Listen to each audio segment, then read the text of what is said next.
¿Qué tal? ¿Cómo están amigos y amigas de esta comunidad?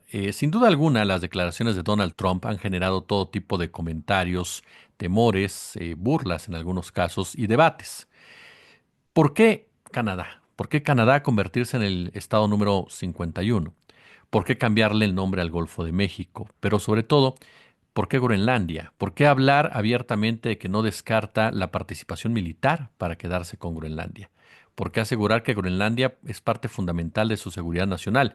Más allá de dislates o más allá de locuras o exabruptos, como algunos han querido comentar esto del señor Donald Trump, hay razones de peso. Y una de ellas, por supuesto, la tiene el querido maestro Mario Campa, quien en su canal de TikTok abordó ya este tema profundizándolo precisamente.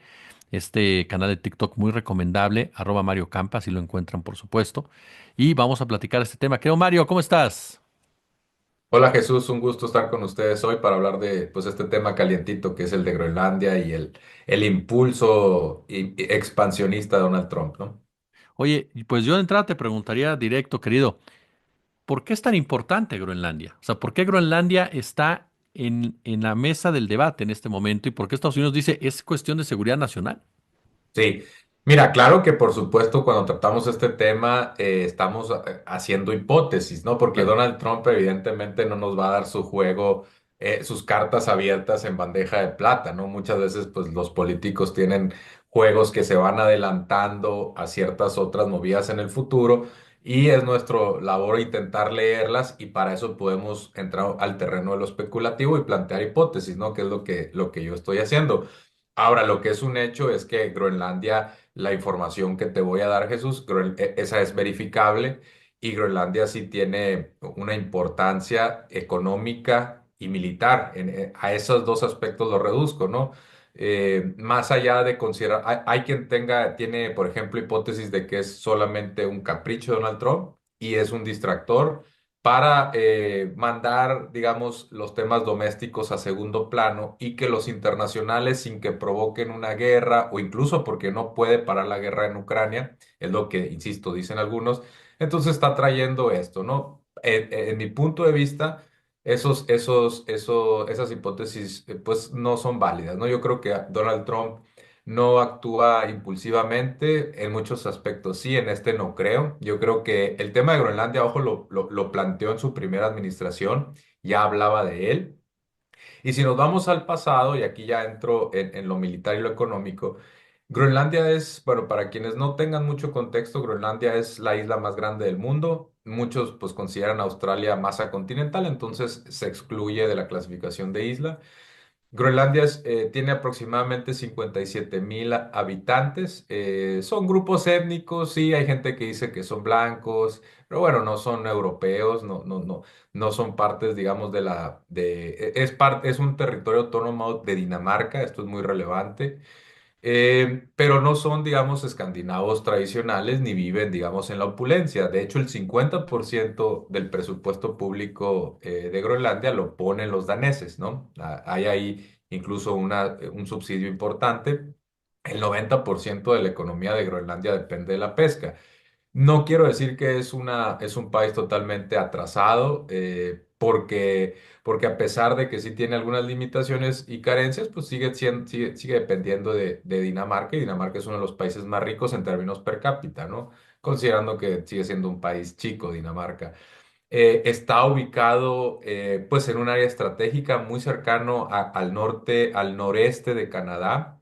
Es una zona muy fría, tiene muchas de sus tierras pues, congeladas o semicongeladas. También es importante porque a medida que la crisis climática se va agudizando, así como se van derritiendo los polos, se espera que Groenlandia también vaya ganando alguna tierra arable, alguna tierra habitable, minable, ¿no?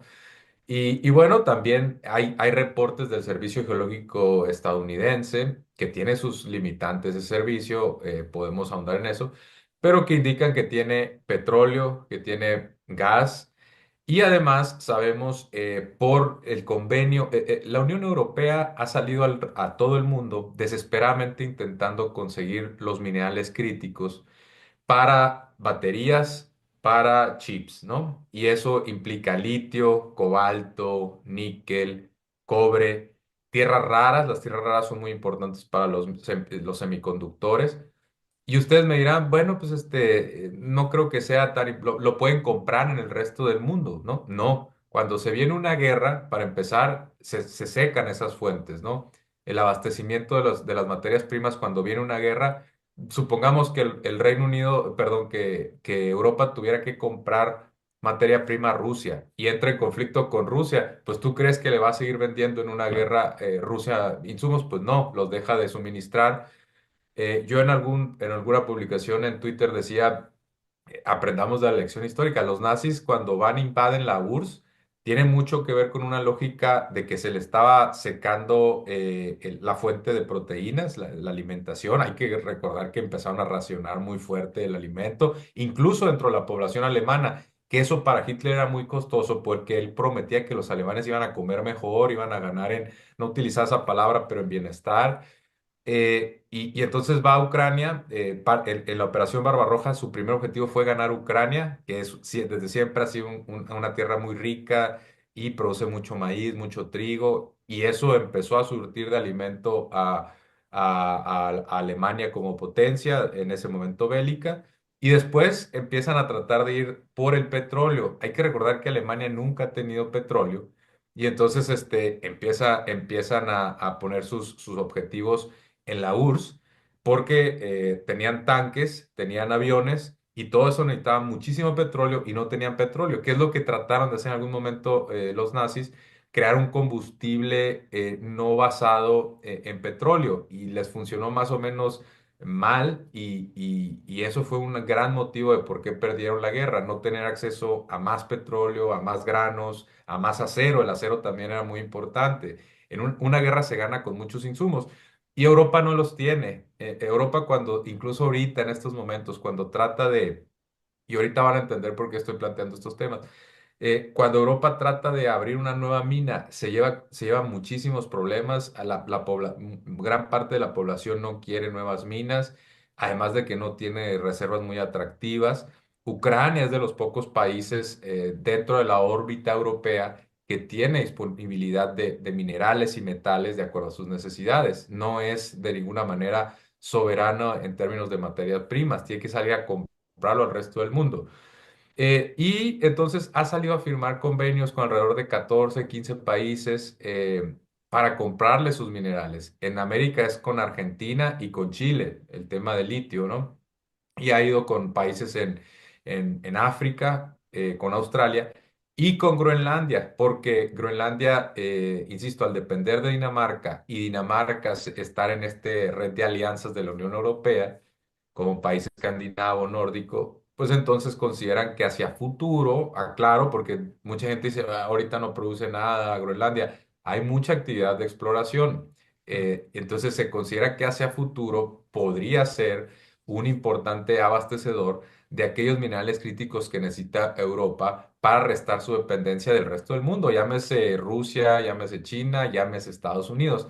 Europa, pues sí, muchas veces está medio subordinado a Estados Unidos en temas de política internacional, pero por otro lado, pues sigue habiendo corrientes que dicen hay que separarnos, ¿no? de Estados Unidos. Y entonces viene Donald Trump y dice, queremos quitarle a Dinamarca, Groenlandia por las buenas, con presión, por ejemplo, arancelaria. Si no nos dan, si no nos venden o no nos regalan Dinamarca, les ponemos aranceles y con eso pagamos la compra o al menos presionamos a Dinamarca para que eventualmente ceda.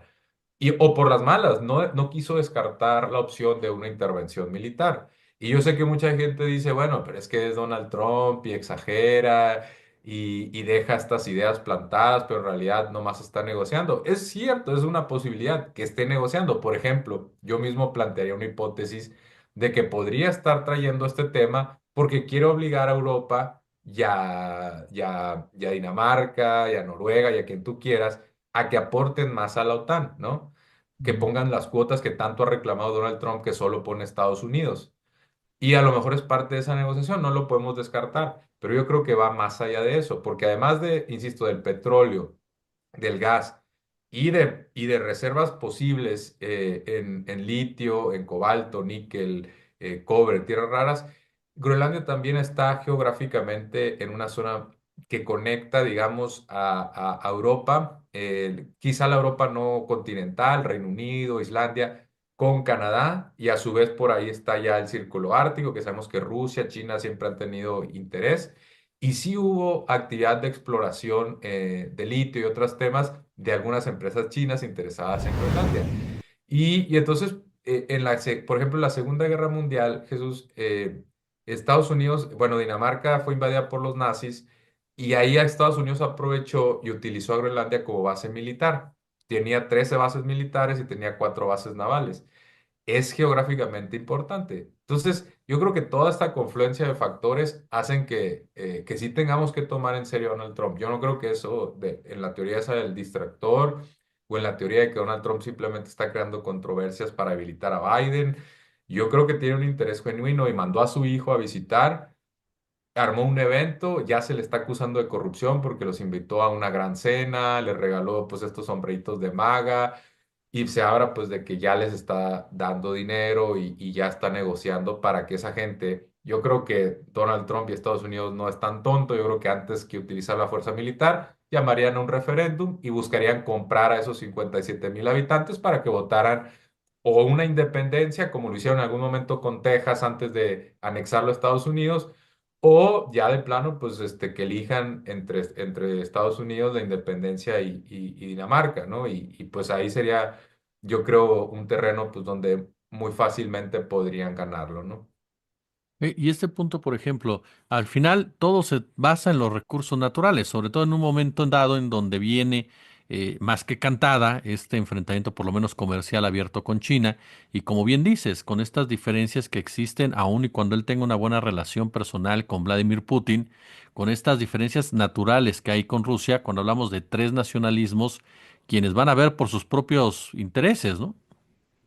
Sí, o sea, sí, yo creo que Donald Trump sí, no, más que tener una buena relación con Putin, yo creo que él busca no enemistarse con Putin, que es distinto, ¿no? Y lo mismo con Xi Jinping, porque es muy crítico, casi no hace mención de Xi Jinping, hace No. mención de China y no, pero, y es una batalla, creo yo, entre lo que se considera que van a ser potencias en un mundo multipolar, y a veces perdemos de atención que por ahí vienen Indonesia y otros países, que vienen creciendo muy fuerte. Indonesia se me hace que ya está entre las 10 economías más grandes del mundo. En algunas métricas es más grande que la economía mexicana, con más población. Y entonces es la nueva realidad de las siguientes décadas. No sé si en esta, en los siguientes 5 o 10 años, pero después de eso, Europa desafortunadamente está condenada a ir perdiendo relevancia. Y digo desafortunadamente no porque me pese, sino porque yo creo que eso va a provocar una reacción muy fuerte dentro de sus habitantes y dentro de los políticos en la Unión Europea de decir, oye, pues vamos a hacer Europa grande de nuevo. De hecho, ahorita Reform, que es el partido de ultranacionalista en el Reino Unido, su slogan ya de plano es Make Britain Great Again. Haz a Gran Bretaña grande otra vez, porque sienten que están en una decadencia, ya no son aquel imperio con el que soñaban. Para no irnos muy lejos, Churchill, por ejemplo, todavía era imperialista y se enojaba con la India independiente, ¿no? Que le tocó, o que ya no le tocó tanto después de la Segunda Guerra Mundial. Pero hay un impulso imperialista muy fuerte en los países anglosajones y en Europa en particular de haber perdido pues ese brillo que en algún momento tuvieron, la dominancia del mundo y que ahora ya digo, con Estados Unidos más o menos lo tuvieron que aceptar, pero que haya un nuevo orden internacional donde ya haya una China, ya haya Rusia, los BRICS que les disputen, porque ojo, ahorita les van a estar disputando la economía, más adelante les van a empezar a disputar instituciones. No sé si van a tratar de, por ejemplo, capturar al Fondo Monetario Internacional, al Banco Mundial. Es difícil que Estados Unidos y Gran Bretaña, que fueron los dos que crearon las instituciones internacionales del mundo, después de la Segunda Guerra Mundial, va a ser difícil que la cedan, pero pueden crear nuevas, ¿no? Ya crearon un nuevo Banco de Desarrollo donde está Dilma Rousseff, porque justamente sentían que el Fondo Monetario que tiene cuotas y Estados Unidos tiene el poder de veto de tal forma de que tiene más del 15% de votos y todo tiene que salir con más del 85%. Entonces, ¿qué pasa? Que necesitas el voto de Estados Unidos para todo, ¿no?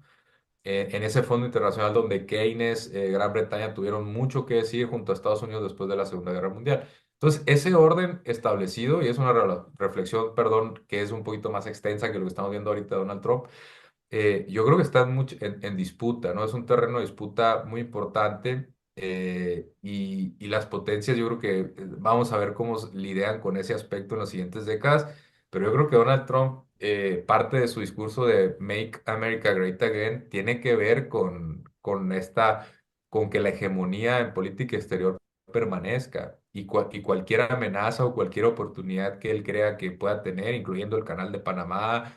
Digo, nos parece un tanto burdo, pero el Golfo de México, a ver, si le cambia el nombre al Golfo de México y le empieza a decir el Golfo de América, va a ser muy fácil, o más fácil, no sé si muy fácil, va a ser más fácil que en adelante empiece a decir, oye, este es nuestro Golfo, ¿por qué estás extrayendo nuestro petróleo?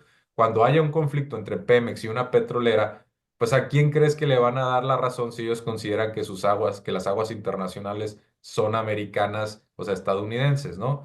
Pues por supuesto que le van a dar en un conflicto internacional la razón a las petroleras afines a Estados Unidos y van a empezar a marginar a Pemex. Me parece que estos son los movimientos de los que hablo, de que se pueden dar en un futuro. Primero haces el reclamo y después vas viendo cómo le hacemos para que ese reclamo ya sea legítimo, porque Estados Unidos tiene un poder blando muy fuerte.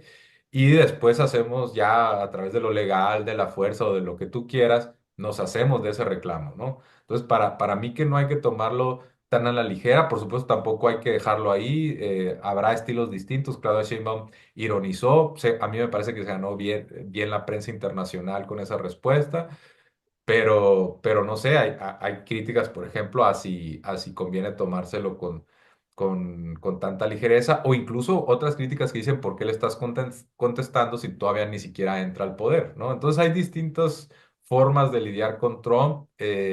Por supuesto, yo no presumo tener la respuesta, hay distintas formas, pero me parece que sí, sí lo debemos de tomar con mucha, mucha, mucha seriedad, ¿no? Oye, en el tema del cambio climático, ¿cómo juega Groenlandia? Bueno, bueno, a ver, hay una cosa que ya sabemos, ¿no? Que, a ver, si yo, por ejemplo, en algún video de YouTube recibí alguna respuesta que decía, pues el cambio climático no existe y ese es un invento. Bueno, contra esas personas yo no me voy a poner a leer porque yo sí creo que no únicamente en el cambio climático, sino que el hombre agudizó el cambio climático, Sí, ¿no? claro. Entonces, bajo esta evidencia científica, los polos se están derritiendo, está perdiendo masa el polo ártico y también la Antártida y otras partes, digamos que la Tierra, al aumentar su temperatura, que por cierto, el 2024 fue el año con el registro pues, más caluroso de temperaturas, ya arriba de ese 1.5%, 1.5, perdón, centígrados que nos advertía el Acuerdo de París. Ya estamos encima de eso por primera vez un año entero, no únicamente un periodo. Y lo estamos viendo, por ejemplo, en California, con incendios cada vez más voraces. Entonces, de acuerdo a esta evidencia, vamos a ir perdiendo masa de hielo en la Tierra en general. Y Groenlandia, que es una zona muy fría, muy gelia, como muchas partes del norte de Canadá. Imagínate si Montreal es frío, pues cómo estará el norte de Canadá o cómo estará Groenlandia. Y hay muchas partes pues congeladas o semicongeladas, ¿no? Por ejemplo, en, en, en, en Rusia, el famoso permafrost, que no sé cuál es la traducción al español, pero que es una capita, digamos, de hielo y básicamente está ahí todo o gran parte del año. Entonces, imagínate, sembrar se vuelve muy complicado si tienes una capa de hielo. Pero si empieza a cambiar la temperatura y entonces las tierras se empiezan a descongelar, pues lo que antes parecía que no podía ser arable o incluso minable, porque el hielo complica las operaciones minerales, se eleva el costo, al ya no existir ese hielo, pues podría ser atractivo, ¿no? Una tierra que tú no considerabas atractiva.